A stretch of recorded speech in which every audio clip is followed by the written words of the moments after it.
On a G4 chassis, you have to take this off, this whole piece, all the fasteners, to take this off to be able to get both hands on either side of the clutch here.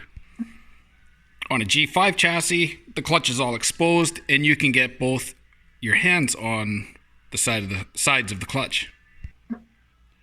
MAP gas is hotter than propane, and this is what I would use to heat the crank stub up, and heat the crank stub up pretty good. Then you're going to put on a pair of leather gloves or some old snowmobile gloves, because you need to not hurt your hand on the side here. You're going to need the sled up against the wall or something hard on that side so you could push the clutch in. So with your hands, it's going to be hard, but you're going to have to brace yourself in the background wherever you are and push on the clutch like this, and then let it snap.